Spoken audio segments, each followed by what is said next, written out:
I set it this way around. Let's hope it's going to work. Morning crew, Andy Mechanic here. This could be an interesting one, couldn't it? See what YouTube's done today. God damn it. Bomb, bomb, bomb. No, don't want to do that. Thank you. Oh, it's all going to pot today. Come on, I want my live stream. You can do it. There we go.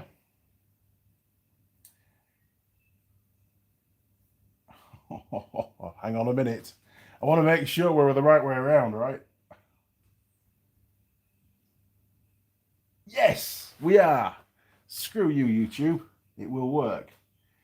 Okay, no thanks to that. Who we got in the workshop this morning? We've got Mr. Rush. Sheldon. Welcome back, mate. Good morning, Andy and crew. Hope all is well down in Honru. I can't pronounce it. Roger Heaps. Good morning, Andy and crew. Good morning, Roger. And same goes for Invercargill. I'll be down there soon. Yes, I'm leaving on the 28th. And my trip got altered very recently. I'm not going to explain why. And now I'm away for nearly a month. Well, it's actually extended it by about 3 days. So I'm like 3 weeks and 4 days away. But that's nearly 4 weeks, right? Purple Monkey 1974. Hi, man of many words. Good morning, Purple Monkey 1974. Welcome back. Good. Simon. Good morning, Andy and crew. This is cut and paste. I can sense something going on here. Good morning, Simon. Hope all is well in sunny England. Connor K. Morning, Andy and crew. This is the phrase for the future, isn't it? Morning, Andy and crew. Good morning, Connor. Hope all is well in Portugal. Yes. It's been a funny kind of a week, to be fair. Ups and downs. So I've been driving around, as you know, doing stuff. Went up to Auckland on Monday, took the big trailer, took an ATV back that I've been using to design one of the special tools. Can't say too much about that, as you know. And so that was on the Monday. Bad weather in Auckland, right? You know, rain and squally and windy and that kind of stuff. But I did some work at head office, which was nice, caught up with a few people. And then on the Wednesday, I had to get down to Morrinsville, or as I've started to call it, Moronsville. Sorry, people that live in Morrinsville, but it's just, you know, a bit of fun. And pick up the new roofing for the side port, which you've seen in the thumbnail. Things are coming on well. So I picked that up and got home in good time, but I already had Larry the Carry on the trailer. This is the big trailer. Because Larry the Carry, don't forget, had gone to Auckland as the backup car for Ben when neither of his two vehicles would work. This was a few weeks ago, before we bought the new long wheelbase. It's not new, it's new to me, right? Long wheelbase Patrol, Funbus Mark II. Ben picked it up from Queenstown. Awesome lad. So it was stuck in Auckland, basically. So I thought, okay, we'll tie it all together. Got that on the trailer. Got down to Moronsville and had to unload Larry the Carry and then put all the steel work on and then try and get Larry the Carry back on the trailer, which it was raining, as always, because we've got a cyclone that's currently hitting Auckland and New Zealand at the moment. But it wasn't too bad, you know. And a few blocks of wood here and there, strategically placed to get him up the ramps, because there was a little bit of overhang with the roofing. And it all went tickety-boo. Got it all strapped down, got back on the road, picked up some tea on my way home, and got home about 5:30, I think it was. So it wasn't too bad. And then sat down, had a coffee, watched some telly. I actually had a cider, I think. And looked at the weather forecast for the weekend. Thought, great, we've got 4 days off work. Can really smash out this roof, get it all finished. And then we've got this wonderful big area that's dry and sunshine free. And the weather forecast was, this was Thursday night. So this is Wednesday night. Thursday wasn't a bad day at all good, because the cyclone really was still further up north. Friday was supposed to be okay. Saturday was supposed to be pouring down a rain, lots of rain, lots of high wind, not good for doing roofs, especially getting the sheeting up there and not falling off. And then Sunday was supposed to be more the same, and Monday was supposed to be okay again. So, okay, well, realistically, what, 2 days, Friday and Monday, to get 17 sheets of roofing down. That should be quite possible, shouldn't be too hard. So we made a start on Friday, and sure enough, we got rained off. We got 3 sheets up, but we had to unload the trailer and that kind of thing as well. So we did more than just the 3 sheets. Got that done, gave up, basically. I went inside and edited a video. I did. And then Saturday came and I'm there, I'll just go in the office. It was raining a little bit. Go in the office, do some work, Not work, my work. And it got to about 10:30, maybe 11 o'clock. And Mrs. Mechanic's in there as well with me, and she's going, the sun's out. I'm like, no, it'll be raining again in a minute. Just don't worry about it. 10 minutes later, the sun's still out. It's brightening up. It's nice outside. Shit. Okay, right. Action stations. So we got outside and cracked on, and we got 7 more sheets done yesterday. So we've done 10 sheets so far. We've only got 7 more to go. So that's today's job. We're going to try and smash it out today, get that done, and then tomorrow have a bit of a break, because I'm actually quite knackered, to be honest. Not good at all at the moment. Just butteries are flat. Plus, we were expecting thunderstorms yesterday. That was what was forecast. It wasn't forecast originally, but it evolved into that. So it's quite muggy at the moment, and it's quite hot, which is weird. It's really wet and hot. So, yeah, it's quite a sweaty environment. It's not good. Virginia Governor, good evening, Andy and crew. How is your Easter? Easter's actually, it's going okay. Watched a bit of telly, watched some movies. Not had much chocolate. Not a great fan of chocolate, to be honest. Glad to get to another Easter, though, which is nice. Yeah, it's going well. It's quiet. Ben's not down this long weekend. And for New Zealand, we go back to work on Tuesday morning. I'm working from home Tuesday, Wednesday, Thursday. Because to be fair, there's not many people in the office anyway. They're all on leave and stuff. So work from home, get lots done, got loads of paperwork to catch up with. Friday is a bank holiday again in New Zealand. Matariki Day, I think it's called. And then obviously Saturday, Sunday. So I've got the Friday, Saturday, Sunday. I've got 3 more days. Not sure if Ben's coming down next weekend or not. I'll have to check with him. If not, then I've got stuff to do in the workshop. I want to make some more videos. Things to catch up with. And then on the Monday morning, so a week tomorrow, yes, it is, a week tomorrow, I depart for the South Island. And I'll be heading over to Nelson first, bouncing down to Christchurch, working my way down to Oamaru, cutting across to Invercargill, up to Queenstown, and then I have to leave the ute. That's right, the ute gets parked in the airport car park, jump on a plane back to Hamilton. Yes. I'll be working in the countryside near Cambridge, just outside Hamilton, for about 3 days all up. Then fly back to Queenstown, get back in the ute, resume duties in the South Island. It was the only way that I could make it work. I only found out last week that was what had to happen. I had to be in Hamilton Cambridge for 3 days, 2 days plus travel. And I'd already set everything in the South Island. I wasn't going to start playing around with dates. I couldn't move it forwards by a few weeks because I'm in Sydney for a week and I have to be there. So, it's the way it's going to be. So, yeah, I'm away for a lot. Great. But, we'll make it work. Simon, how is Team Marmite doing? Well, that was the down. We've had lots of ups, right? Lots of ups this week. The down. It's not that bad. So, Marmite has been making some amazing recovery. She was pretty close to not being with us, to be honest, as you well know from the last live stream. And we took her to the vets and they gave her loads of pills and medication and stuff. And Mrs. Mechanic has, been really, really good at sticking to the regime and giving, and dogs, she doesn't like taking tablets, right? So she's got to ram it down her throat. But the good news is she made a tremendous improvement. Realistically, it's like this is a different dog. She was eating every day, eating lots. And then she came off the medication on Thursday. The course of medication finished. You know, she'd done all the medication and it finished. Wait for it.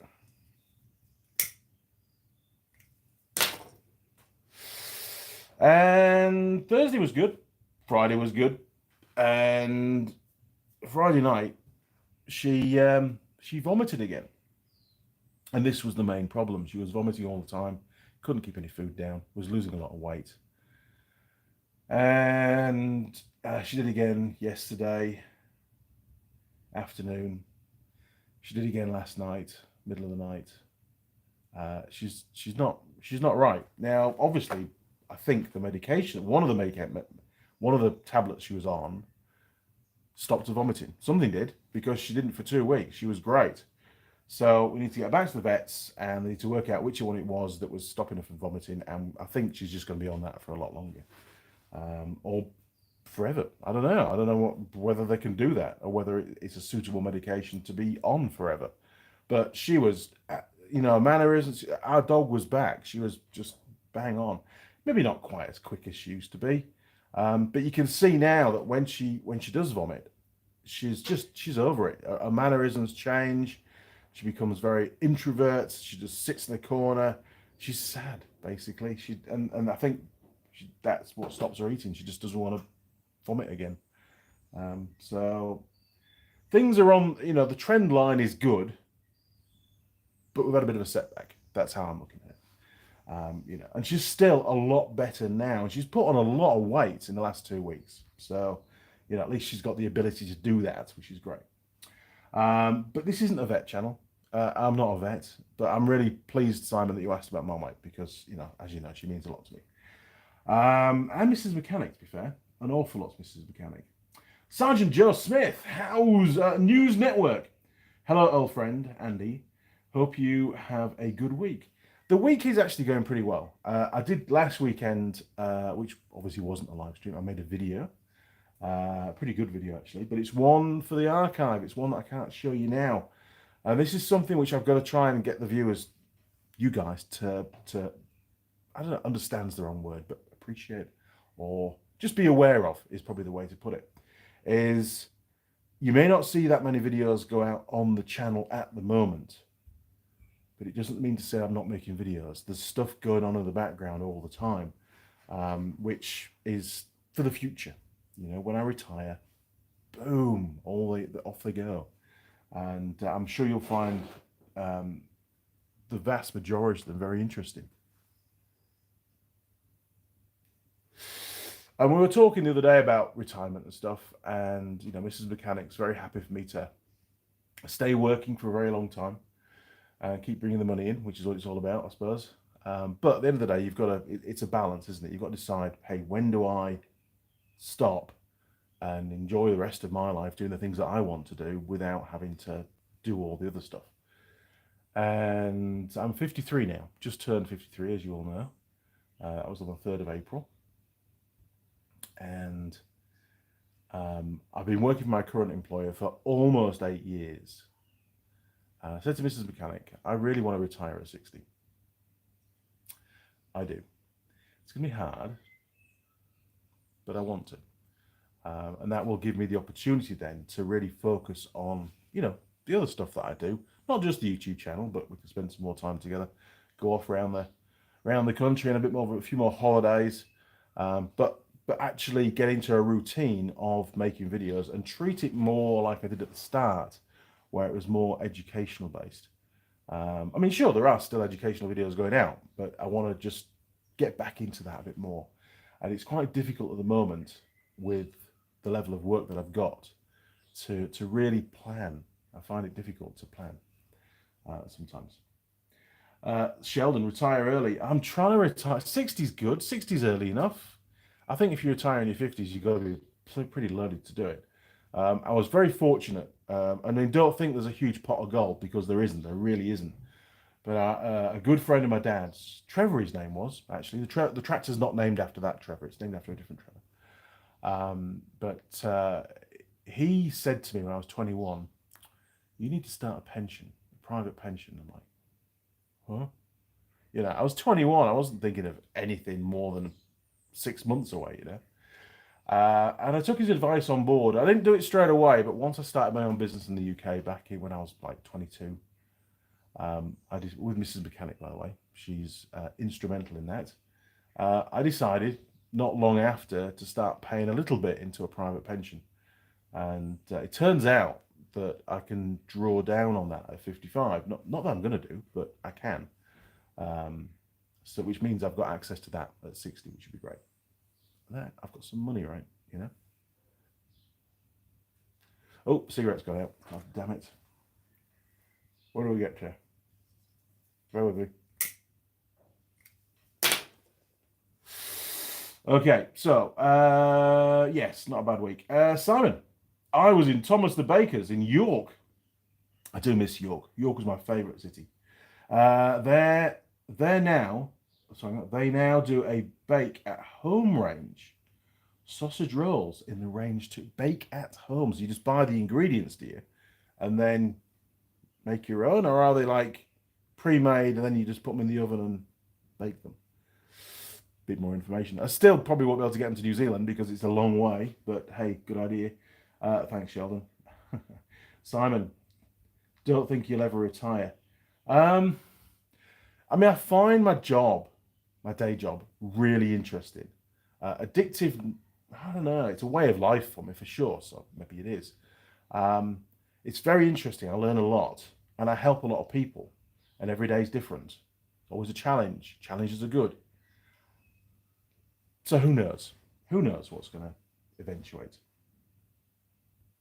Oh, you can buy them pre-made frozen. Wow. Still, going to be pretty defrosted by the time they get here. Good idea there. Sheldon, one of my grandfathers retired at 55, civil servant for 40 years service. You were eligible to do so. Wow. Holy crap. That would be nice. I mean, although, to be fair, you know, there's been a lot of people that I've known, older people obviously, that have retired and then just faded away, and, you know, I suppose they've not had much of a challenge and they've just given up. And it's been a bit weird. So I'm very conscious of that, and I don't want that to happen. I like to be active and making stuff. You know, as you well know, made a lot of things over the years. A lot of the stuff I left in the UK. I was reminiscing the other day about all the stuff that I'd done in England and didn't really have a lot to show for it. And I think it was the power hacksaw that triggered that. The Giants, our biggest problem is we don't think of our future when we are younger. Why would you? I mean, it's old and boring stuff, talk about pensions and things. But I got some good advice, and no, I didn't pay very much into it, but I did pay some into it, and I kept it going best I could. I don't think I missed any payments or put it on hold. Biggest problem was, at that time, the pensions companies in the UK were constantly getting bought out, and you ended up having your pension plan bought by a different company, and you had to deal with them, and it was a bit weird, but things have settled down, you know. I don't think I paid into it near the end before I left the UK. I really can't remember, to be honest. It's too long ago. But there's a I won't say there's a huge pot of gold in there. There isn't. There's a bit in there which, if we live frugally, will be all right, and it'll give me the chance to focus on, you know, the channel and get that back onto its feet, because things have quietened off an awful lot, gentlemen, which is a bit of a shame. But as long as it keeps treading water, that's all that matters. That was the aim. Keep treading water until we get to retirement, and then everything will just take off again. But it needs another little push, I think. It needs some more videos. But saying that, I saw the little thing this morning, 930 odd videos. It's pretty good going. And there's some long videos in there. It's not like it's been, you know, 2-minute videos. Daniel Bedell, howdy all. Good morning, Daniel. Welcome back to the workshop, matey. Simon was pointed out to me last week, if at 16 you put 25% of your wage in a compound interest account, by 50 you'll have close to £1 million. How cool is that? Yes, 25% a fair chunk though, but I suppose if you're living at home to start off with, when your wage is quite small, you've got quite a lot of disposable income. It could be done, couldn't it? But I suppose at that kind of age, you've got other things on your mind. You know, you need a car, You're saving up for a house if you can afford a house. Not many people can these days, especially in New Zealand. So you've got other big demands that things need to be satisfied sooner. You know, I remember when I was that kind of age, I was buying tools and I was buying motorbikes and I was renting them out and I bought a couple of Jeeps. You know, I was doing all that kind of stuff and going on holiday and enjoying myself. I say holiday, we'd jump on the motorbike and go off for a ride into the Yorkshire Dales or the Lake District as a holiday. That's what we used to do. Never really used to go abroad much. Although we did go to Lesvos for 10 days, which was cool. I enjoyed that. It was good. So we've covered what I've done last week. We've covered what I'm doing next week. I'm not too sure what the content's going to be next weekend, what videos I'm going to film. I've got a shed ton of winches down here I need to get sorted out. I want to put a winch on the small trailer, so maybe I'll get around to doing that next weekend. That'll be cool. I'm not sure if I've got a good relay though, a good contactor block. But I've got plenty of good winches. I've got one brand new one, pretty much, one that I've fixed that's in good service, and I've got 5 more under the bench here, which I'm pretty sure I can probably get 2 good ones out of those. So maybe another video on the winch, because people do like winch videos, and you know, the problems can vary a little bit. And then there'll be an install video and a wiring up video, which would be cool. Ben's Patrol, I think I mentioned to you before, he's flagged the engine out of my old Patrol from the UK. That's going to be taken out as soon as this roof's finished. We're going to be working in the dirt, but we'll give it a week or 2 to dry out. Next time he's down, we'll get the fun bus in there and we'll get the diesel engine pulled out. So we'll probably be filming that. It's going to be a monster task. But we've got Trevor the tractor to lift it out, which is brilliant. Much better than an engine hoist. Much easier. Assuming he can lift the engine and gearbox in one go. He probably can't, actually. He's probably going to struggle to lift the engine. I might have to take the forks off and the quick release bracket. Maybe I can't take that off. No, that'll stay on. Take the forks off, try and get as much weight off the front end as I can to maximise the lifting weight. Yeah, should be interesting. See if he'll do it. Right, we have a pie, gentlemen. And ladies, if there's any ladies watching. Come back, pen. Right, so the pie here is from the Dam Bakery, not too far down the road. And it's a steak and cheese. Now, I had a pie from there yesterday, which was a pork and snot, basically. It was a weird pie. It wasn't very nice. And it gave me massive heartburn afterwards. So I'm going to stay clear of that one. This one is a steak and cheese, my favourite pie. It's a square pie. There, look at that, you see. And we're not sure if they're made in that bakery or not. They probably should be. Maybe, or they could be bought in. I don't know. But this is the one, and this is what we're going to basically review today. So, without further ado, let's go and put it in the pie warmer. 3, 2, 1, boom! Okay, it's still rotate my device. I'm not doing that. Boom, boom, boom, boom, boom. I don't know why it's done that today. No idea. Very annoying. But it's working, that's all that matters. Right, there we go. Pie is in the infamous and very famous pie warmer. Do those 2 words mean the same thing? Infamous and famous? There you go. You can tell me. Oh, you can't see what's under there. That's secret special stuff. Not allowed to go there. Quick scan of the workshop. What's going on? Not really a lot on the inside of the workshop at the moment, to be honest. But we're doing all right. I did get all the bikes out this morning for you. Didn't have to. Mrs. Banks said, hey, you know, why don't you leave the bikes in the workshop and just do a live stream that way? And I was like, no. Things will end up on camera that shouldn't be on camera, Mrs. Mechanic. I have to put things outside. It's just the way it is. There goes the quality. Thanks, YouTube. Also, internet. So a quick update, just give you a forewarning here. The aerial for our Vodafone or One New Zealand rural broadband that they've discontinued now is outside on that side of the workshop where the side port is. And, well, the roof is going over it, which means it won't get a very good signal, which means I have to move it and the cable's not long enough to move it. So it's going to get taken down temporarily. And while I'm in the South Island, I've got to take the cable with me and try and get a longer cable from somewhere. So when I get home, I can put the aerial back up and try and point it in the right direction, hopefully, and get the internet working again. Now, luckily, all the live streams while I'm away on the Sundays are, through data, so I won't be home to use that. But when I get back, I'll need it again. Otherwise, there won't be a live stream, because we all know that the data here from our live streams on our phone is crap, unfortunately. But we'll try and do the best we can. Hopefully, we'll get it sorted out. It's something which I've put off. We stopped yesterday for that very reason, because I wanted to have the internet for today. And the internet in the house is woefully bad. It's terrible. So that's no good for live streams at all. I think later in the year, I'm going to have to really review my internet connection. But I'm just fearful that, we're not going to get anything any better and probably end up spending more money. But, that Starlink thing, there's a lot of people now have got that in New Zealand.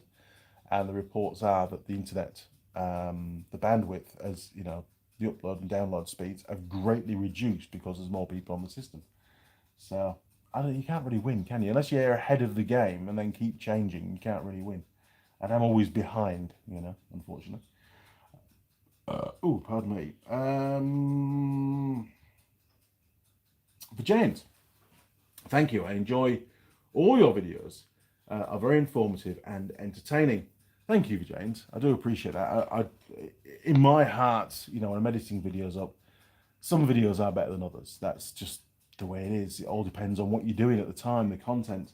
The one that I did last weekend for you, and it was a job that came in. It wasn't just I need to make a video. It was a job that came in. I thought, man, I should film this. So I did. Ben was here working on his patrol. He was working on my patrol. He keeps saying.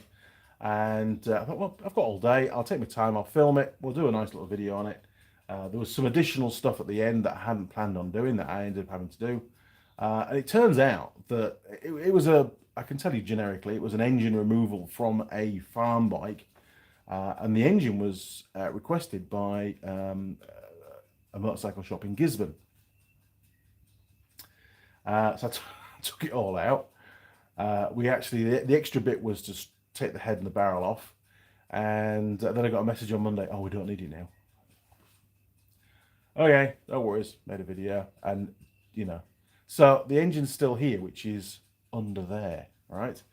So I thought, well, I know that engine's, I was told that engine's got a gearbox fault, so I'll make a follow-up video on it. Again, it's for the archives where we strip the bottom end down and have a look and see what problems the gearbox has, which should be interesting. And the model of bike has been around for like decades. There's a lot of them around the world. It'd be quite a good video for people, that have to do that job to see what's involved at the start. Am I going to rebuild it? Nope, I am not going to rebuild it. It's just a stripped down video. So that's just the way it is.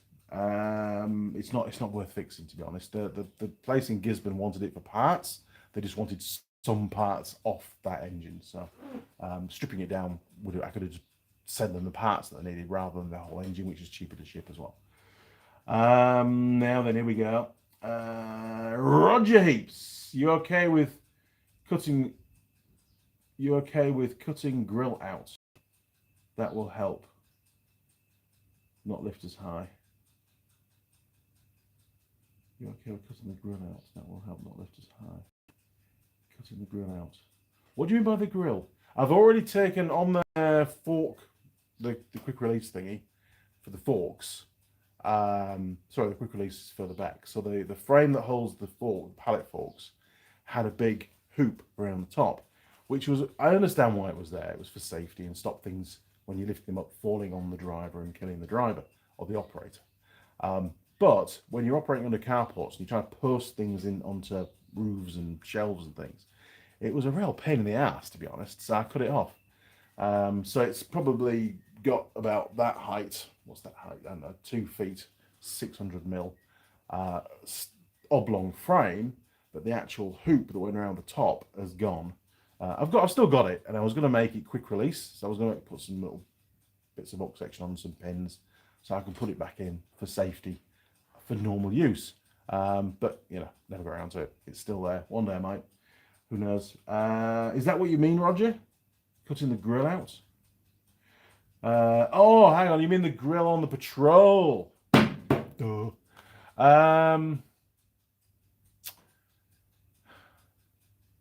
We'll see. Good idea, actually. Probably, because the shell's shot anyway. So we might have to, rather than cut it out, I might just drill some spot welds and try and preserve bits of panel that are actually still not rusty. I think the slam panel at the top, which has the bonnet latch in it, that's still pretty good. So we might just drill the spot welds and extract that just to keep that, because panels are hard to come by for those things these days. And when you can, they're really expensive. Simon, are you going to just extend the cable, a few connectors and some self-amalgamating tape?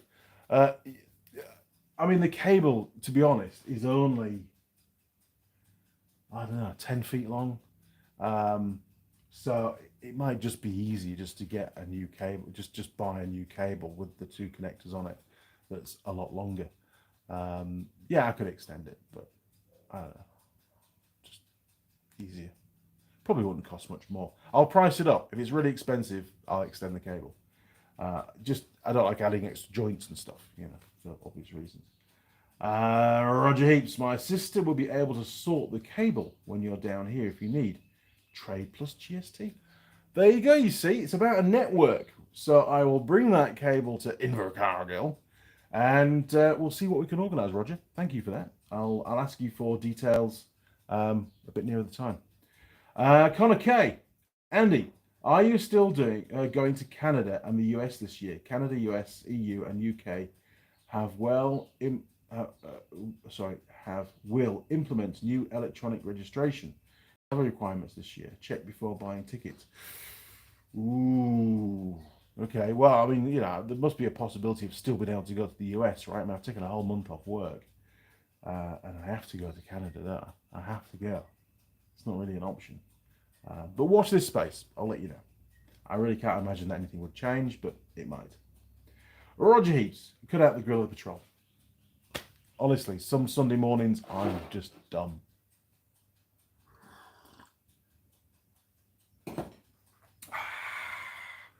So, what have you all been up to this last couple of weeks? You know, any projects going on? Oh, Simon, thank you very much for sourcing that quick fitment thing, tool holder, quick release tool holder thing for my lathe, for the old Boxford. I was parting off. You got to admit this stuff because things go wrong, right? I was in a rush one morning, parting off some aluminium tube. In fact, I've got some here actually. Bear with me, I'll get you one. Boom, boom, boom. Here we go.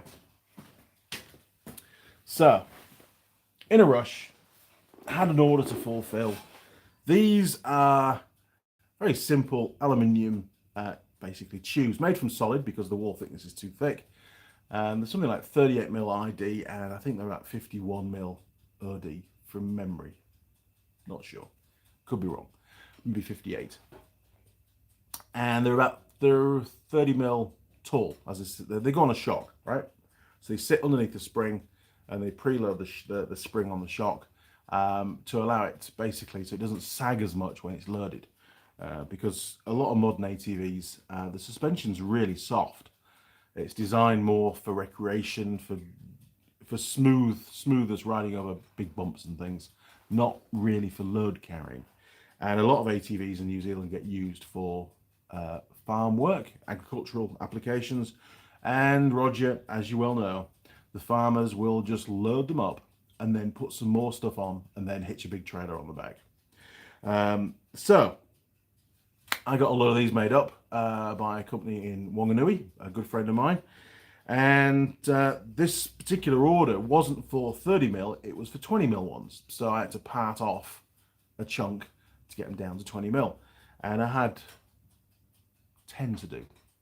And I was on a third of the fourth one, and you know, you're getting a little bit blasé, and yeah.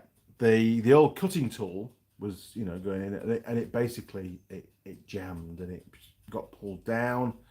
The lathe was running on the gearing within the headstock, so there was a lot of torque there, and there was this nasty clunk. I was like, well, what's that? So I backed everything off. Obviously, turned the lathe off, backed everything off, had a look, and it had broken the tongue that goes into the quick release tool holder, the piece that you fit to it. So it had broken the tongue on the main tool holder on one of the positions, one of the slots. And I was like, really?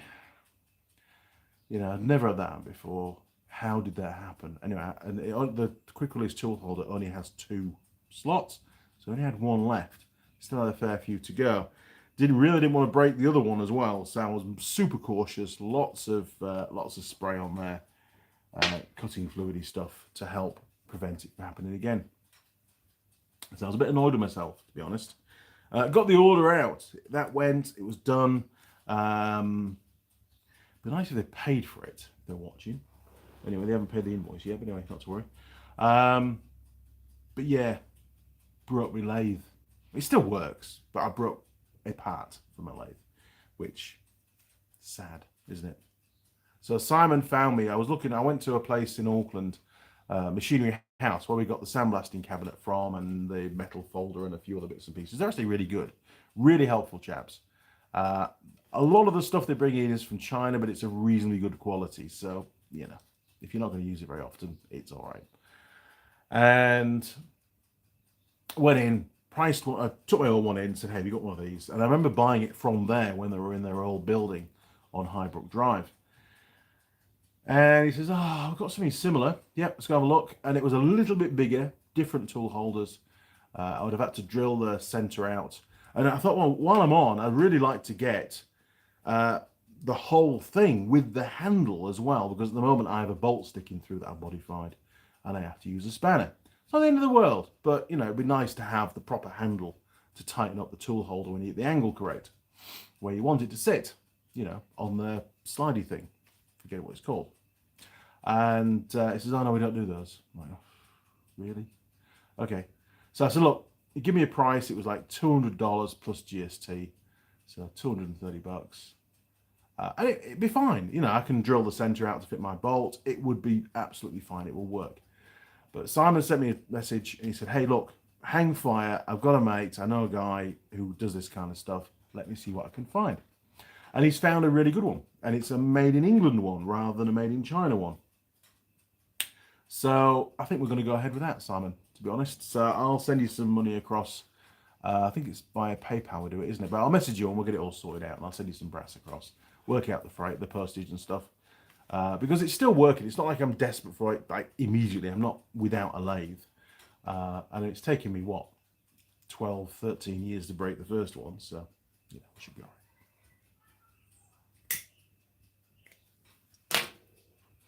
So I'm looking forward to that. So that should be good. I do like my little lathe, but it still has the problem where there must be a bimetal strip somewhere in it, because when I'm using it for like 10 or 15 minutes, it just cuts out and then you got to leave it a little bit, then it starts again. But I did notice when I was doing these, the time it took to cool down or allow it to be started again was very, very short. I mean, it would just cut out and then you could leave it maybe a minute or 2 minutes and it would start back up again and it would work fine for a while. Obviously, it worked for the longest period of time on first startup when everything's cold. But things have changed. It used to be, where it would have to be 10, 15 minutes to cool down. And yeah, sure, ambient temperature's a factor, but it was still quite warm, although it was morning. It wasn't hot, so maybe that was the factor. I don't know. But I'd like to drill into that. I'd like to find out why it's doing that and solve that problem. It probably wants a new belt in it because it does slip. It's never had a belt, Andy. You're useless. And I think the reason for it is I've got to take a spindle out to replace the belt, and I'm just lazy, so it still works for now. And I'm sort of focused on my pillar drill. That still isn't fixed. So maybe next weekend I'll fix that. That'll be a good idea. What have we got? There you go. Tool post and cross slide. Thank you, Sheldon. You see, I'm not really an engineer. I just pretend to be, right? Sheldon is a true engineer. He knows his shit. Simon, I'll go a bit off Barry. On Tuesday, that place is Aladdin's Cave. I love those kind of places, and we don't really have those kind of places here in New Zealand. We have places that sell new stuff, and you can sometimes get secondhand stuff, but there isn't really dedicated stores that sell secondhand stuff. There just isn't enough to make it worthwhile. Not that I've found, anyway. So no, thank you, Simon. Do an exchangey thing. Find out how much I need to send you across, and I'll get it sent across next week. Barbecue with Neil. Oh, that's a nice name. Canada. Hi, Neil. Welcome to my little tiny workshop. Although it's getting bigger, because don't forget, side ports and carports often turn into workshops in the future, right? Don't tell Mrs. Mechanic.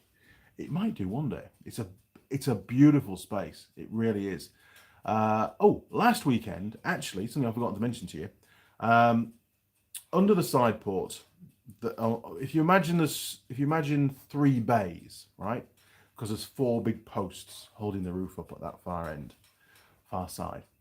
So the first 2 bays are going to be the side ports. That's going to be eventually concreted. That's where we can work. And then between those 2 and the 3rd bay was a retaining wall, because the garden slopes upwards. So I got all the timber to make a new retaining wall, because the previous timber was just knackered. So last weekend, we got Trevor the tractor fired up. Mrs. Mechanic did do some filming, actually, so there'll be workshop diaries go out covering that. Probably only a short one, but we've got some good footage. Really good footage, actually, of me driving the tractor. Being quite manic with it, nearly tipping it over at one point. So with the 4-in-1 bucket on the front, was able to, well, in fact, to start off with, I used the forks. I know people are going to really ridicule me for this, but I was able to use just one of the forks to spear the old timber and then lift it up to basically pull chunks of the retaining wall out. It worked out really well. Got all the old retaining wall out of the way, put the 4-in-1 bucket on, and then proceeded to push all the soil right as far back as I could to give us some space, some flat area to build the new retaining wall, and then we can push the soil back. Great plan, Andy. And I thought it was going really well, really well. And then when I was just down to ground level, pushing back, doing the final bits, pushing back, and then lifting up and tipping over the mound and just constantly rolling the mound further and further away, a white bit of conduit popped up. So Mrs. Mechanic said, whoa. Okay, stop. What's that? So I give it a kick, and it's got a wire inside it. And I'm like, well, what could that possibly be? We've done no wiring down the garden with any kind of, in that area with any, electrical supply. So we don't know what it is. Maybe I'm running the rest of the village on my electric. Maybe that's why it's so bloody expensive. So I don't know what it does. So we need to investigate a bit further on that. But luckily, we didn't damage the wire. Yeah, I did damage the conduit a little bit, squashed it a bit, but it's still intact, I believe. So we carried on, and in my mind, for the entire operation, I'm thinking there's a sewage pipe round here. There's got to be a sewage pipe round here because of the sewage, one of the metal rings and a bit of concrete down the left-hand side of the garden. So I was really wary because I didn't want to, the shit to end up flowing across the garden. That would be catastrophically bad and expensive to fix. So we're very careful as we're getting closer and closer to the left-hand side of the garden. Gingerly just digging little bits. And, Mrs. Mechanic went a bit animated again. Stop. You've cut through something. Again. I'm like, oh, God, what is it this time? Water pipe. Should have realised there's a tap up the garden near the potting shed, which we dug up. And, of course, it has to come from down here somewhere because that's where the water comes onto the property. Straight through with a bucket. Pull the digger back. Big fountain of water. Oh, crap. Marmite loved it. She was a lot better by then. Running around in the water, getting filthy, and so she was having a great time. So I ran off down the garden as fast as Andy Mechanic runs, which is not very fast these days, and grabbed the tap off the end of the pipe up the garden. Undid it, ran back, got me little pipe cutters, which are still outside somewhere actually, trimmed the pipe off, getting soaked in the process, pushed the tap on, tightened it up, close the tap, job done. Like within like 3 minutes I'd fixed it. I was really impressed. But of course, we've now got a pipe sticking up out of the ground, which is basically going to be where the retaining wall is. So I've got to dig back a little bit, and then we'll have to extend the pipe and put it somewhere else. I think I'm just going to screw it onto the fence at the side of the property for now, and then we'll just extend the pipe along the fence. We'll actually screw it to the fence. It does freeze here, but not very much. You know, it's not like it is in England, so I think it'll be fine. And then we can, you know, plus it's not in the ground where you can't see it. If it's on the fence, I'll know where it is and I can't damage it again. And a lot easier to work on if there's a leak, right? You know, so we got all that done. All the soil's pushed back. It's all ready for. We've got 3 more big posts to set. Got to buy some cement for that. I've got the builder's mix. Got enough of that. Didn't think I had, but I have. I've got to buy some cement, and we've got to dig 3 big holes. And then we've got some 6 meter long posts that I've got to measure up and cut down and get into place. They're going to be quite heavy. So we really need Ben here for that. But I was thinking if I use Trevor the tractor with the 2 forks, I can sort of keep the post upright between the 2 forks, you know, and just raise the forks up and it'll steady the post, and we can get it all leveled up and bolt it in at the top onto one of the beams that goes across the roofing beams, and then we'll be all good. And it'd be better to install that without the roof on, but the roof needs to go on, so we'll have to work it out. We will work it out. It's not the easiest way of doing it, but I want the roof on, right? That pie can't be too far away, to be fair. Sheldon. Sheave holder profits forward towards the new, bigger lathe. The sheave holder profits have already pretty much been spent, Sheldon, to be honest. We've already spent a couple of grand on Marmite, and it's going to be some more this week, I think, as well. So, phenomenal take-up within the network. Like over 80 tools have either gone out already or with the third version tool for the 450s. Nearly said the model then.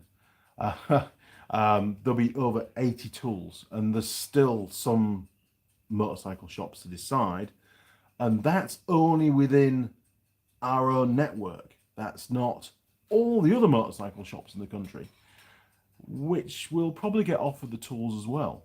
Because, you know, end of the day, it's all about making some money, right? You know, primary goal, make sure that the network has what they need. But I'm pretty sure there'll be a demand further afield as well. There's quite a few places I've got in mind, so I'll take some with me down to the South Island. And you know, Mrs. Mechanic can do a ring around and do a bit of a telesales and see what we come up with. So I'll put together an email to send out as well with some photos and things. So pretty sure we'll get an excellent take-up. And the ones for the 700 and the 850 ROVs have gone down really, really well, and they're super easy to make. And yes, there's a reasonable profit in them, which has been nice. Pat on the back, Andy. Good job. Where do we get to? Vijayant. Can anyone please tell me what is the highest torque for 8mm bolt in Newton meters? Well, before we go there, I can tell you it depends on how strong the bolt is. There are different strengths of bolts. 8.8 is the normal tensile strength, and then they do like, is it a 10.1? I think it is. And then you can get your cap heads, the ones that take Allen keys, they're stronger again. And then, of course, you've got stainless and lots of other stuff. So you need to know what kind of bolt it is first. And if it's going into aluminium, that's going to dictate how tight it can be as well. So there's a few factors you've got to look into. But if you Google it, there'll be a table on there. So if it's a steel bolt into steel, then it's the grade of the bolt that will dictate the torque. How's that for an answer? Sheldon, depends on the tensile strength on the bolt. There you go. Thank you, Sheldon. Hopefully I got full marks for my response. For Giants, high tensile steel bolt. So what number's on the top? 10 point, whatever it is, on the top of the bolt. Has it got a number? So here we go. Simon, the bolt has a grade on it. Here we go. 10.9. I was wrong. 8.8, 10.9, or 12.9 are the normal grades. 12.9. I didn't know about that one. So you learn something every day. Hot cookie. Oh, smoking my eye. Oh, Hot Cookie FPV from Alan Cook. Ah, good morning, Alan. Welcome back, mate. Simon, pie ding, ding. Okay, we'll give it the 60 seconds to settle. We'll get there in a second. Sheldon, a bit faster than from another special tools from another source. Yes, we've managed to roll them out pretty quick now. Yes, there's been a bit of a hold up with the 450 design, but I'm really happy with the way it works now. And there's nothing worse than compromising in the design just to get it out the door and get the money in. That's we see all the time in design, and it's a bad thing, you know. And I'll spend the rest of my life going, "Oh, I could have done a better job with that." And there probably will be a point where I'll go, I could have done that as well. But I'm actually quite happy with the final design, which is now with the laser cutting people, Ruel, I can't pronounce his name. He's busy. He's done the drawing for the final tool. They're busy cutting. I think there's 25 of those going out in the at the moment. So I've done a couple of spares. One of those spares has already been allocated. Sheldon, you're getting the prototype Mark II. So once they've finished doing the drawings and I pick it up, I'll bring that down with me, or I'll send it down, whatever. You may never use it, but at least you can hang it on the wall and you can say, hey, it's there for a rainy day, or it might fit something else. I don't know. But if nothing else, I'd like you to have it. It's no use to me whatsoever, really. I don't really work on those much. And if I do, I'll probably have a stock one to use. It's not an issue. Because I will carry some stock of them as well. I'm sure I'll do a second batch. There's no doubt about that. Here we go. Simon, the 12.9 in M16 is what I use for pulling injectors. Can safely pull 40 tons on it. Holy crap. That's impressive. You wouldn't want it letting go, would you, with that kind of pressure on it? John Nuttall, Andy, you run the risk of the bacteria in the pipe if it's outside in the sun. And if not used for a length of time, it can backtrack to the main water source.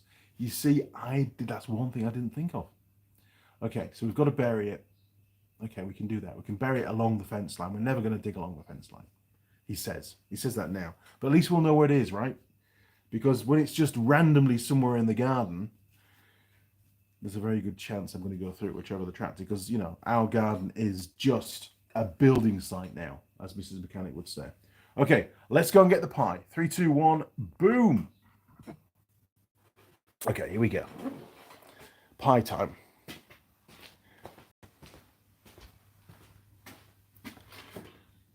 Nice. Okay, we've got a bit of lid lift going on. It's not fantastic. Hasn't completely detached. It's going to be really hot though. Right. Close the lid. Very hot, very hot, very hot. Put it on the only clean place in the workshop, which is the bag. Nice. Okay. Turn you around. Boom. Oh, hang on. It was a delayed reaction there. There we go. Andy, what are you doing? Terrible camera work. I did some good camera work last weekend, actually. I was quite impressed when I edited the video. I was like, it's pretty good, Andy. It's pretty good. And it was surprising what we found. So one day it'll be good, right? You'll be able to see it. Because, you know, I can't release those videos in advance. I just can't. I really can't. Oh, incidentally, one thing I can talk about. CF Moto. I saw a video the other day of a gentleman that had purchased, and this is all very proactive for the brand that I work for, so they really can't find fault with this. Can't show any pictures, obviously, but on the CF Moto, the guy bought a brand new 450 adventure bike, and they've sold quite a few of those in New Zealand because they look nice, and he'd done 600 kilometers on the bike. I mean, Sheldon, you might have seen this on Facebook. It's doing the rounds. He'd done 600 Ks on the bike from new. He'd only just got it.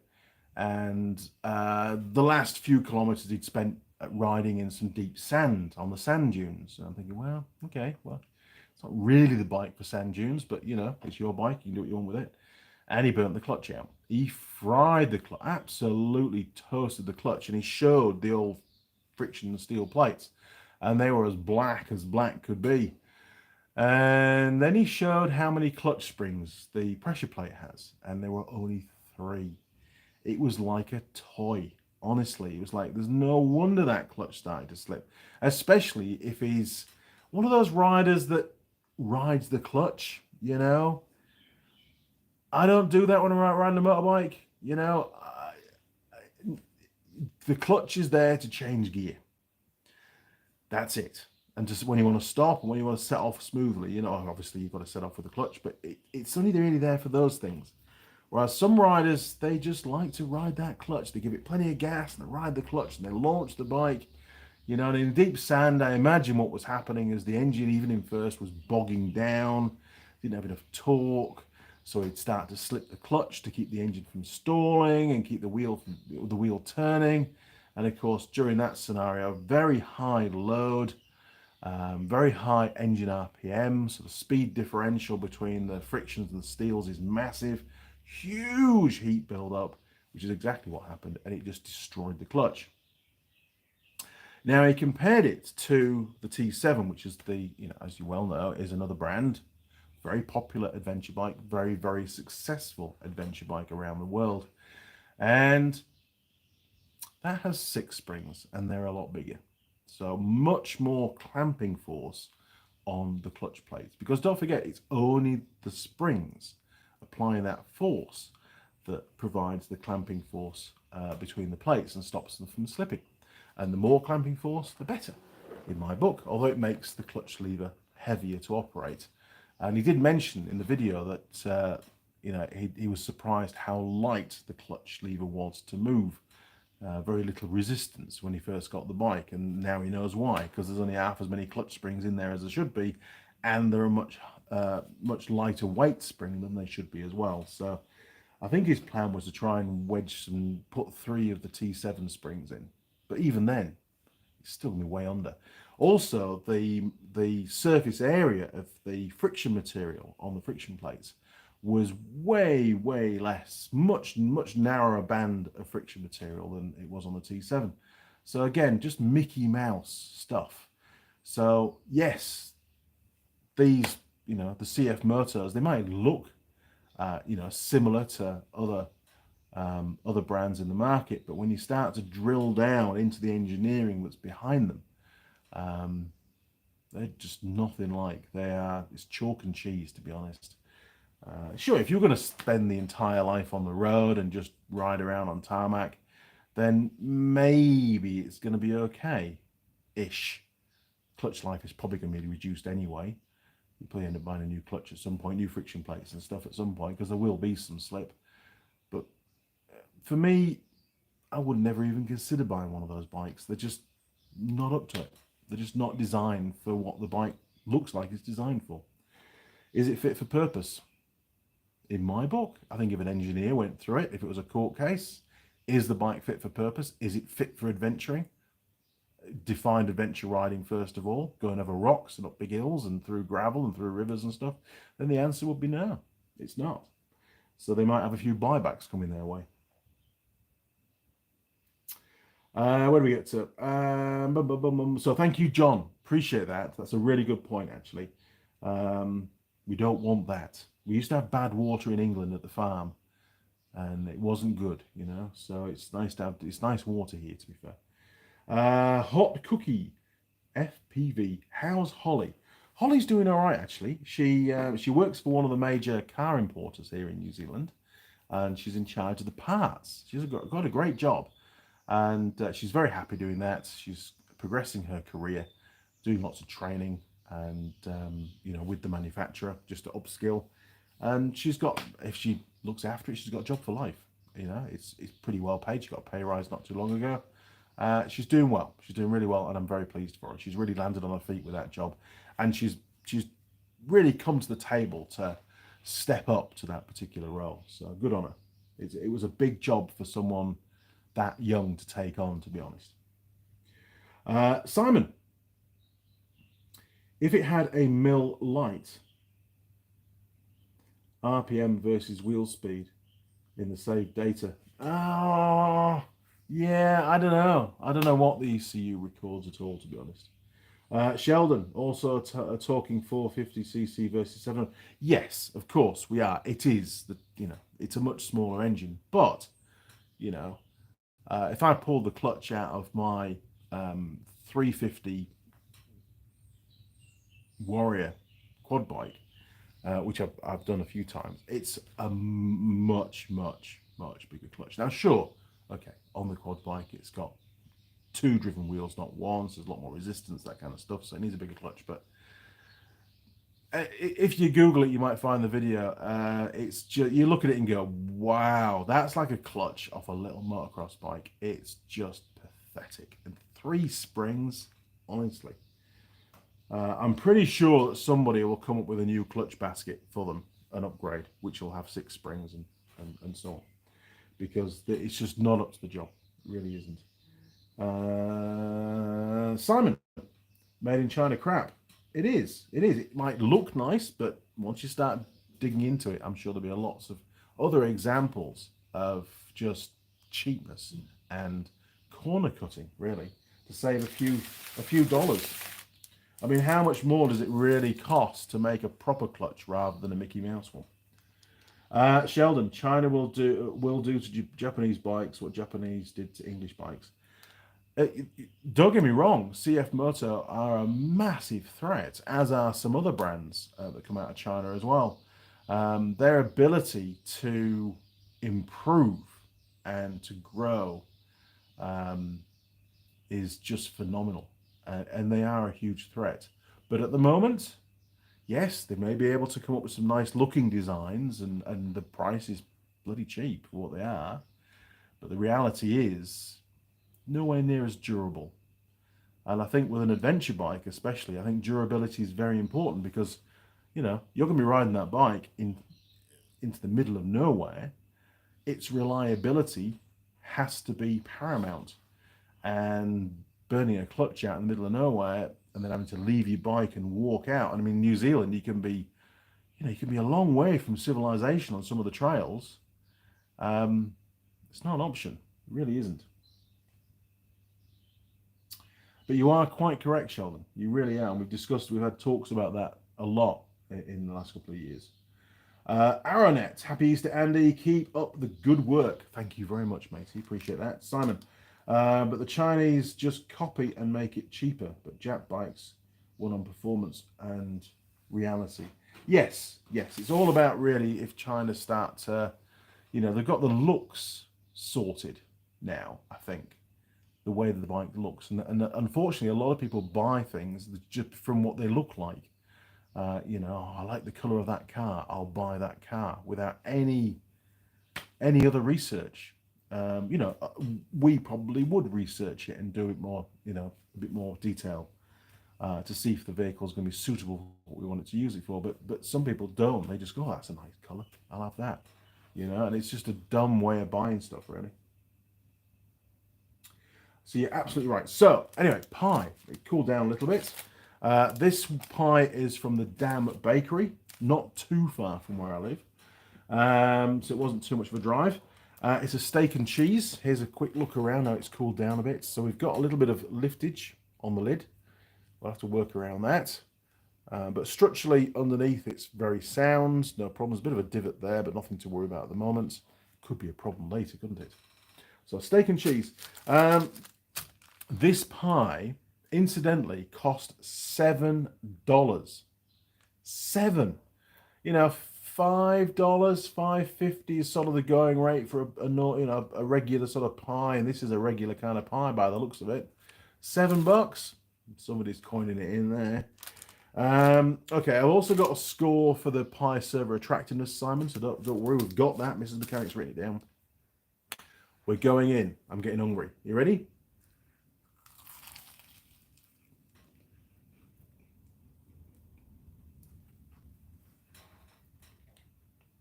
Not bad. Not bad. It tastes a lot better than that one I had yesterday, that's for sure. And yesterday's pork pie, it wasn't a traditional English pork pie. It was a pork flavoured pot pie like this.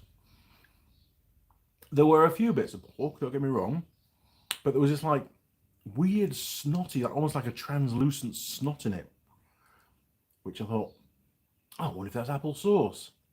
But it wasn't. It was just greeny snot.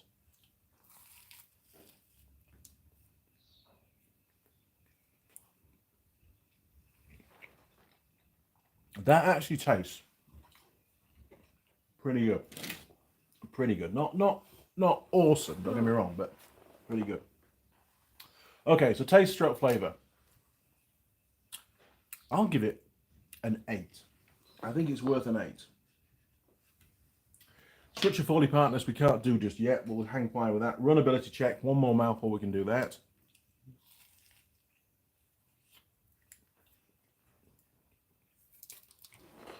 Okay. So, we've already hit the cheese. You can see quite clearly the cheese. It's still pretty hot. It's not red hot, but it's just perfect. So, there's a good chance this is going to run, I think. So 45 degrees. I'm going to hold my bag under it. 45 degrees, 30 seconds. Are you ready? Oh, it's hanging in there. I actually thought that was going to run out. There you go. Look, you see, there's no movement. I can't actually see any movement. It's made a fool of me. I really thought that was going to run. Wow. Okay, so it's conversation safe, as we call it. Okay, one more bite. I'm hungry. Okay. So, runability. It didn't run. We give it 10. That's the rules. Meat quality. Okay, let's find a bit of meat.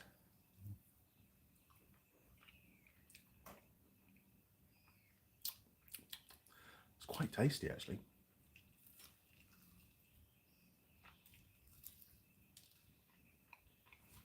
There you go.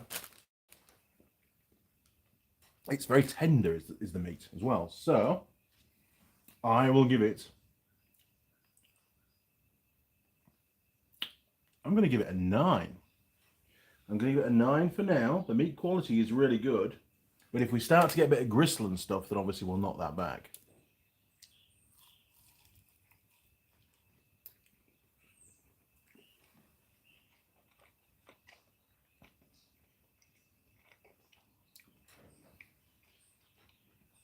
That was a massive chunk of meat.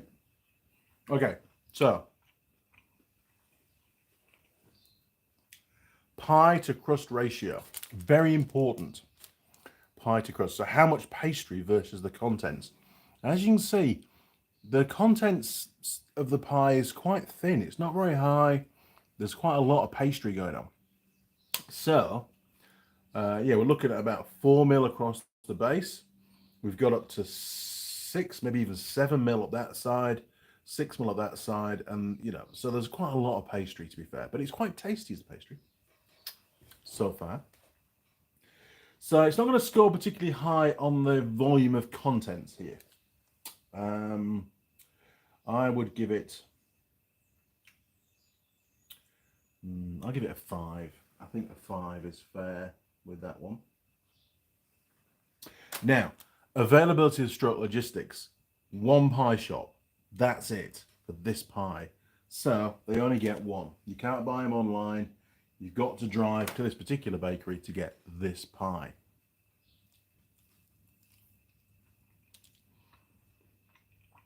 Which is fine if you don't live too far away. But if you live in, say, Dunedin, it's a very long way to go and get this pie. Pastry taste rating. Just pastry now.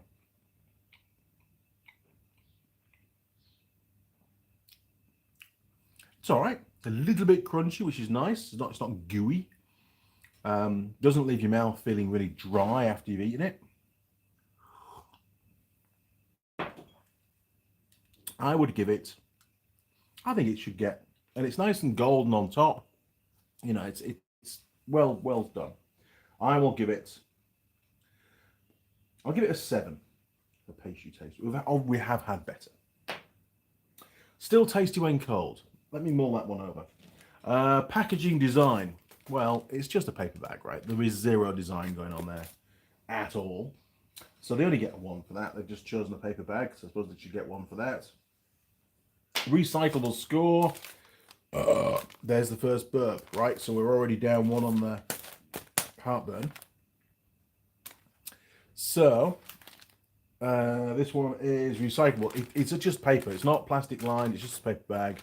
But they don't tell us it is. So they lose 1 mark for that. So they get 9 for that. That's an easy one to do, that one. 9 for that one. Post pie heartburn, we're down to 9. We can't do any more with that at the moment. Stuffability score. Oh, pie server attractiveness. Mrs. Mechanic has scored it 6. Scored her, the young lady that served her, an Asian lady, 6 out of 10. 6. Okay, cool. Right, let's carry on. See, there's a nice chunk of meat just there. Look, it's pretty good.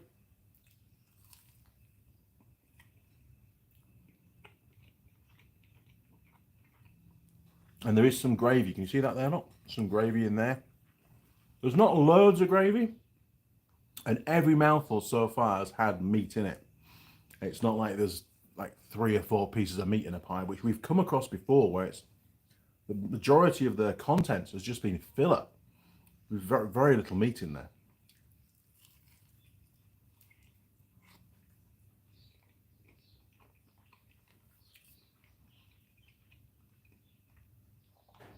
This is not a bad pie. It surprised me because I'd set my hopes pretty low based on yesterday's pork and snot pie. But this one actually is okay.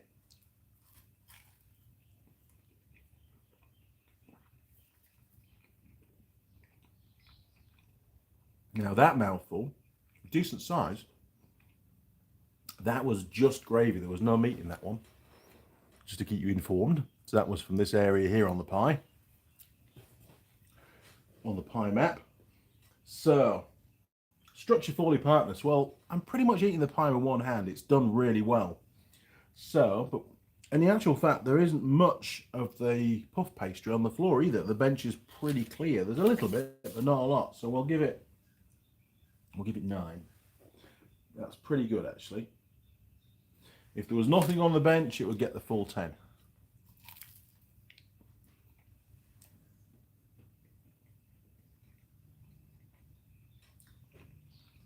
Now, do I think this pie would taste okay cold? I mean, I don't think any pies taste great cold. Would it taste okay cold? I think it would. I think it would be okay actually cold. So if you left it in your glove box for 2 or 3 days and you were really hungry and stuck in the traffic, it would definitely be a contender. You know, you could probably, it would do the trick. It would satisfy the hunger. It would keep you alive. It was Auckland traffic. It would keep you alive for a few hours until you were able to get to the other side of Auckland. So, incidentally, they've had massive floods in Auckland because we've got a cyclone here.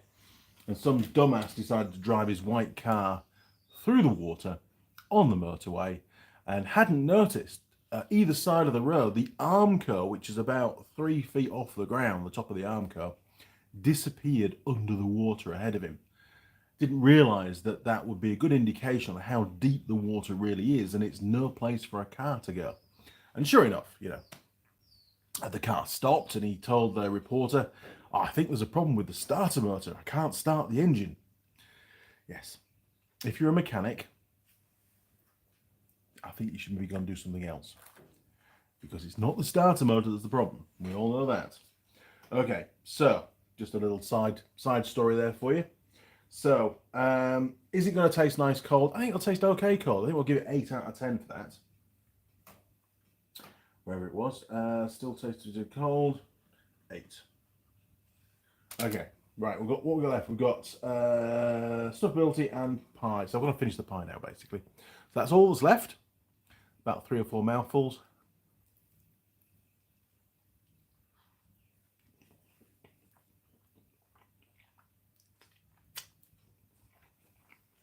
There's your gravy, look. Again, it's a little bit translucent, isn't it? A bit weird. They must have special prices on translucent gravy. Okay.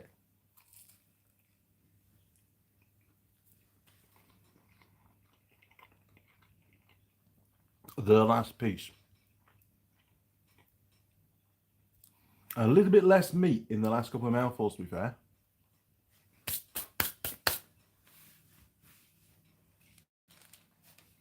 So,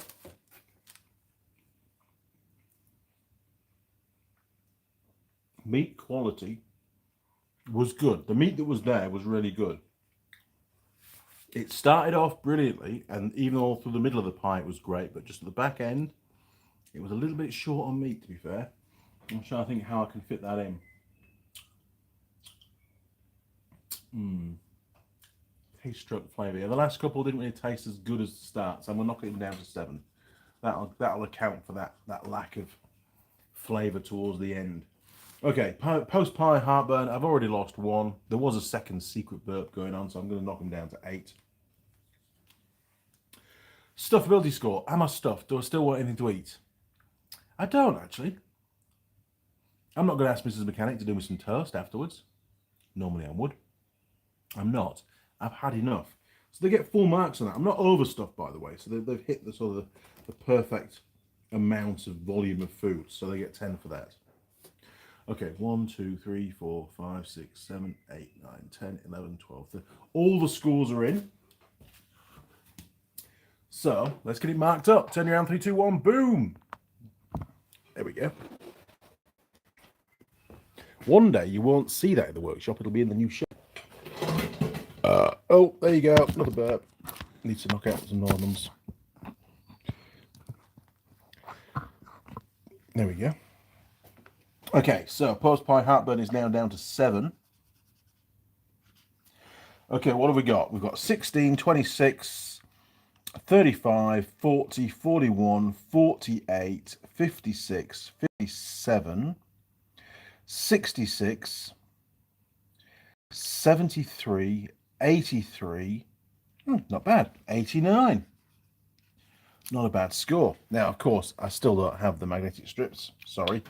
I have been to Auckland, but I still haven't done it. So, we will get some though, I promise you. 89. Let's go and see where 89 is on the board. Okay, so it's on the second door. Morning, Lily. Second door, 89. There's a lot of 89s, look. So, it's just under the Ronnie Cafe Bakery Steak and Cheese. They got 90. Toad Hall, that was a good pie, but it did fall apart a bit. They got 90. But again, only one. You got to go to Toad Hall to buy it. So equivalent to Oxford Pie's Nacho Beef and Cheese, quite tasty. Dad's Pie Steak and Cheese, 200 gram, 89. I Love Pies, that was a nice pie. Angus Steak and Ale, 89. Country Chicken and Bacon. See, bacon always makes things good, 89. So not too bad. Sort of, I would say, towards the lower end of reasonable pies was that one. And what pulled it down, don't forget, was the fact that you've got to go to one particular bakery to buy it. So still the leading pie in New Zealand, as far as Andy Mechanic's concerned, is Dad's Pies Steak and Cheese multi-pack ×3. Tasty with good pastry. Who would have thought that the best pie in New Zealand would be out of a multi-pack? 107. That's crazy. It really is. Must have just been a good batch. This was nice. I Love Pies, Angus Beef and Steak and Rosemary. That was a really nice pie. And they come in a nice box. They were very well presented. They're very proud of their pies. Whew. I'm quite full now, actually. Okay, right. Back to the bench. One last cigarette. Finish my coffee. And then I've got to get up on that roof. Otherwise, it'll all turn bad. Right, let me just square you up a little bit. There we go. Okay, so 89. Nearly made it to 90. Not too bad. Not too bad at all. If it was yesterday's pie... Oh, burp. I might have to knock that score down a bit. If it was yesterday's pie, I reckon it would have been way down in the 60s. It was pretty bad, in all honesty. pretty bad overall. The taste wasn't very good. The snot that kept coming out of the pie was really off-putting.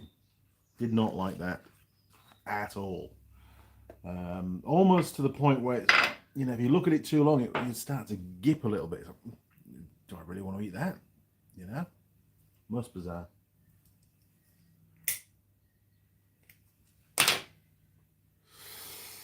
Where we get to Sheldon. The new CF675 SRR looks good. 94 horsepower for only $12,990. Reviews well. It's pretty good. I think what would be really interesting though, if somebody was to buy one of those and let's say grabs an old R6 and does a total strip down of both bikes and a full deep dive into the engineering behind them, to even include metal testing.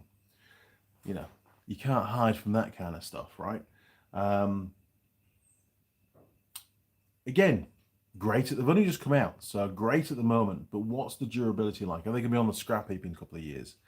Is it going to get to a point where, you know, there's a major repair to do that costs a lot of money outside warranty? I don't know. I'm being devil's advocate at the moment.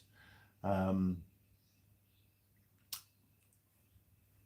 don't have a lot of faith in them. And I think that's the biggest problem, because here in New Zealand, at least, I mean, CF Moto have been kicking out the ATVs and ROVs for a number of years. And the first ATVs and ROVs that they brought out were, well, to be perfectly honest, truly shit. They were just crap. And everybody knew they were crap. But some people kept buying them. And they bought them because they were stupidly cheap. And they were sort of disposable. You know, we'd run it for a year. That's going to cost us, you know, if we get 18 months out of it, it's comparable to a Japanese ROV, which will last a lot longer. But after 18 months, they can go and buy another new one and then throw that one away, you know, and then buy another new one. The world's become so disposable.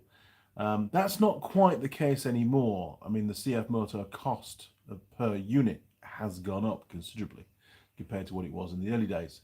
But underlying, they're nowhere near as well built as the Japanese stuff. But we've got to watch to make sure, you know.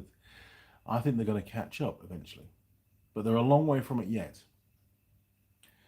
Sheldon, gourmet pepper steak from Z is $6.80. Wow, they are getting up there, aren't they? I know the gourmet from BP, I think, is about $6.50. Are the gourmet pies, but that wasn't a gourmet pie. It really wasn't. I know it's gourmet, but I call it gourmet. All right. It wasn't. That was a standard sort of quality pie, and you know, you're a very different pastry to the Wild Bean Cafe. By the way, that was some more of a traditional New Zealand pie pastry, whereas the Wild Bean Cafe pies they're a lot more robust. Whether that's to try and keep them all together in the hot cabinet in the petrol stations, more to do with the logistics and transport issue. I actually prefer the Wild Bean Cafe style pastry. It never seems to fail. It's good. And a quick update on the Wild Bean Cafe pies. They've brought out a few new different flavors recently. They got the Kiwi breakfast one, which we did recently. And the quality of the meat doesn't seem to have got any worse. It seems to have leveled out. They just don't seem to be quite as good as they used to be. Maybe that's just me. But there seems to be a bit more gristle now and again. So maybe they're buying cheaper cuts. Simon, how long will a 3-pot engine last, putting out 94 horsepower made in China? Exactly. And how much does it need to be serviced as well? You know, what's the service interval on it? Durability. I keep saying this. Durabilities. You know, bulk of the stuff sold in New Zealand goes onto farms, whether it's the two-wheel farm bikes, whether it's the ATVs, whether it's the ROVs, and man, they have to be durable to survive what those farmers do with them. It's hard to imagine what farmers do with vehicles. And Roger, I'm not going to dig at you, mate. I am not, but I've seen stuff out there. I was down in Invercargill, just happens to be where Roger is, and there was a guy there with a 700cc quad bike, and he was, as I arrived, he was towing this big baling machine behind it. I mean, he wasn't actually baling with the baling machine because you need a PTO for that, but he was towing it. He was on flat ground. And I says, "Hey, how's it going?" He says, "Oh, I'm all right." And I says, "Do you think that's a little bit on the heavy side for your quad bike?" "Oh, it sort of manages it okay. Doesn't stop very well, but you know." I says, "Well, what does it weigh?" He says, "It weighs about 1.1 tons." I says, "Well, that's about twice what that quad bike can tow. Do you not feel sorry for your centrifugal clutch?" Huh? He had no idea. Had no idea what damage he was doing to that bike. Crazy. And they tow around on a regular basis. Farmers, they have, is it called K-line? The black irrigation pipe with the little pods. And they'll just hook onto it and tow it around the field to different locations to water the grass. And the drag, as more and more of that line starts to move, the drag and the load, it's a bit like a tractor pull, you know? It's just monstrous. And the poor little quad bike struggling away to drag this great heavy pipe that's all full of water, pressurized water, doesn't do them any good. Really doesn't do them any good at all. They're not designed for that kind of stuff.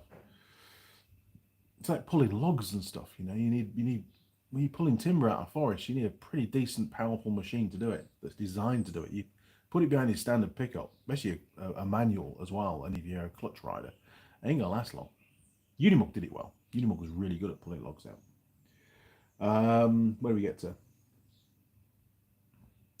Sheldon, longer than a new CRF 250 that spat a counterbalance shaft out of the engine at 0.4 of an hour. Holy crap! Who knows, Simon? A lot of the time. That's a fair point, Sheldon. To be honest, consumers are on buy on price at the moment. Time will tell. They do. New Zealand has a culture of doing that, of buying stuff cheap. And not really looking long term. I'm quite the opposite. I like to buy stuff that I know is going to last for a long time. I don't have to worry about buying another one. Simon went out to do a good one on Monday. Guy had serviced his own car to save money. Well, it cost him 2 spark plug thread repairs and had to retap 2 more. I think he used a windy gun. Oh, God's sake. Unreal. When I was at school, no word of a lie, and this was a while ago now, it was Terrington Hall School. I used to go there. Yeah, a bit of background information for you. I'm sure I've mentioned it before.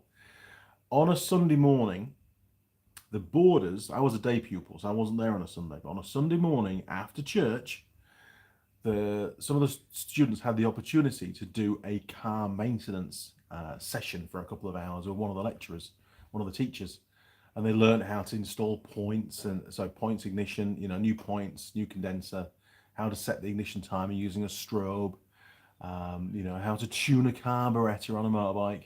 They learned real basic hands-on stuff, and it was great. And, you know, we used to do metalwork and woodwork and that kind of thing at school, at Bootham School, where I went after that. And now you don't get any of that. I mean, this little lathe behind me, the Boxford, that came from a school up near Wellsford that used to do engineering, you know, metalwork as one of the subjects usually for the boys, I think, really, back then. And they decided to close the department and sell everything off. And that's why I got a lathe. But that generation, the pupils from then on, never really got that hands-on experience of how to fix things and what works and what doesn't work. And yeah, fitting spark plugs with a rattle gun or even a rechargeable impact wrench. It's not the way to go, is it? Oh well, that's your gain, Simon, and his loss. And I'm sure there'll be many more cases like that in the future. Unless, of course, Elon Musk gets his own way and we won't have petrol and diesel cars anymore. Mark E. found. Hi, Andy. How is Ben getting on with the patrol from Mark and Kelly? Ah, there you go. Hi, Mark. And Kelly, good morning, Kelly. Give you a shout out. He's doing all right. So he took it for cert because the transmission had been changed. It was an automatic gearbox when it was born. We know that for a fact now. When it came into New Zealand, it was an auto. It had been changed to manual. It had some cert work done to cover the suspension lift and the tipper tray and all that kind of stuff. But they, for some unknown reason, they'd failed to include the transmission or the gearbox change on the cert when it was done. And it had it fitted then. It was just overlooked for whatever reason. So when Ben took it for, for warranted fitness here in New Zealand, they pinged it and said, oh, it needs a cert for the gearbox. And Ben's like, oh, really? So took it for a cert for a gearbox. The guy that does the certs said, hey, actually, I know it's just the gearbox, but we have to recert the whole vehicle. All the modification needs to be recerted. And he was right. I did some research. The guy's actually right. He's not just trying to fleece us. So fair dues. That's the law. That's the way it is. So Ben got the vehicle back and it had a few little problems. Nothing major, a few little things to fix. So Ben's busy fixing those away. We've done that recently on some videos. And then Ben drove the Patrol I bought from Queenstown back to, actually came from Wanaka, back to, back to home. And it's up in Auckland at the moment. That's his daily driver at the moment. That's all we've got left, basically, but other than the backup car, which is Larry the Carry. And that journey for Ben sold him diesel engines. Because he said, even halfway home, he said, man, this diesel engine, it pulls really well, nearly as well as my petrol Patrol. It's nice to drive, and it uses a fraction of the fuel. It's so much more economic, and it sounds nice. I like the sound of the engine, Dad. Okay, and then the next message was the fun bus engine. Can I have that? Because I'd like to fit that during this repairs on my Patrol, so that when it goes back, the guy will include the engine swap to a diesel in the certification. So it's all done all at once, and I don't have to pay for it ever again because it's expensive. It's really expensive to do. Good old New Zealand, right? So I said, okay, we'll do an engine swap, no problem. So that's where he's at with that. We need to fit the diesel and it bolts straight to his gearbox. Obviously, it'll probably be a different clutch, but we can use the clutch in the fun bus if it looks pretty good, or we'll buy a new clutch and put it in. I don't know. Incidentally, the clutch in the fun bus in my original Patrol that I brought from the UK, and it's called a fun bus. It's got 10 seats. It's cool. High roof, 10 seats. Cool truck. Very, very reliable truck. The clutch in that vehicle is the original clutch, and that vehicle has done 680,000 kilometers. It's pretty cool, right? 680,000 kilometers on the same clutch. So it's probably going to be pretty worn, because we did tow a few trailers with it back in the UK. Did a lot of towing. So it's probably going to get a new clutch. It would be prudent to put a new clutch in, to be fair. That's what you're all going to say in the comments. Put a new clutch in, Andy. So we'll probably put a new clutch in. Richard Perry. Hey, Andy and crew. Hope all is well. Sorry I'm late. Big love heart and the Union Jag. Good morning, Richard. Welcome back to the workshop, matey. Been a while since I've seen your name pop up there. Great to know you're okay. John Nuttall. Old Colchester lathes do have a bimetallic switch cutout for overload protection. But why is the motor overheating? No, I don't think the motor is overheating at all. Even when it cuts out, the motor's still pretty cool. I think it's just the bimetallic strip has gone a bit AWOL, and it's there to cut out before the motor gets hot. Now, it might be something that was put on because the lathe was used in a school, maybe. Maybe it was a safety cutout thing. I don't know, but it just seems to cut out. It didn't do it. I don't remember it doing it, or maybe I didn't machine it for long enough when I first got the lathe. But I was doing a lot of machining, and it was for a similar piece like this, where I had to bore out all the center. There was a lot of machining work going on. I was there for like 3 days doing this first batch. Work, just stood by the lathe for 8 hours a day. And it started doing it then, and it's never not done it since. So I'm not too sure what's going on. But I don't think the motor itself is junk. If it is, it gets a new motor, right? And I have a brand new one down under the bench that I bought for the pillar drill, which probably will fit just fine. It's the biggest one I could get that would run on single phase, so that would be great. I can't upgrade it any more than that, can I? And it's already paid for. and it should have the right size spindle on it. It just, we'll work it out. But good point, John. Really good point. I'll double. Next time I'm using the lathe and it does it again, I'll maybe try and measure the temperature of the motor. Maybe in fact, I've got a little temperature probe that works with my multimeter. Maybe I can just zip tie that to the outside of the casing and I can monitor it while I'm using it. That'd be quite cool. Pete, smash the like, guys. Thanks, Pete. Simon, if he's going for that far pop, a new clutch in. Yes. Save a job in years' time. Yes. Yes. Ben's very good at not riding the clutch, though. He's been brought up in a family that has told tens of thousands of people during the off-roading we used to do, get off the clutch. So he knows not to ride the clutch. He's very good. But no, I'm pretty sure he'll want to put a new clutch in it. Simon, I'll ask Barry about the bimetallic strip. Yeah, thanks. I say it's a Boxford lathe, and the bimetallic strip is housed, I believe, is housed in the red and the green on-off buttons console. It's in that bit, because I know that if I get the airline and blow the airline just behind the plate, there's a little like 2mm gap where it fits to the body of the carrier for the lathe, the cupboard basically. If I blow cold air in there, instantly, within 10 seconds of cold air being blown in, the lathe will start back up again. So I don't think it's a motor thing. I think it's a bimetallic strip problem that's just maybe something's changed. Like maybe it's just got too bent at one point, and it's much easier for it to separate now and break circuit. That's what I think's happened. So thank you for that, Simon. Really appreciate it. Right, cigarettes are all done. We've had 3 cigarettes today. Sorry. Pie's done. Not a bad pie. I am going to knock one more off the score. In fact, we can do that here, can't we? Because it's not on it's not on the actual strip at the moment. So heartburn, that's down to 6, and that will be 88. So not quite as good a pie as we thought, to be fair. Okay, crew, no more burps or heartburn going on, so we're all good there. Thank you very much for watching and joining me in the workshop this morning. I have to crack on with the roof. I really want to get it finished today. So tomorrow I can do other things, which will be nice. All right, chaps, thank you again. Have a good couple of weeks. And I'm going to see you next in the South Island. And I'll be in, where will I be? Geez, I'll probably be in Christchurch. I think Christchurch is the first weekend. Yes, I'll be in Christchurch. And I've got a bit of a surprise for you on the South Island run. I've got to get on the tools and fit a new window regulator and motor to I think it's a Mazda, is it a CX-7? And they're up there. So I've been watching some YouTube videos on how to do it, and it looks pretty easy. I'm pleased I did watch the videos because there's a few little tricks. So I will be filming it, that's the plan.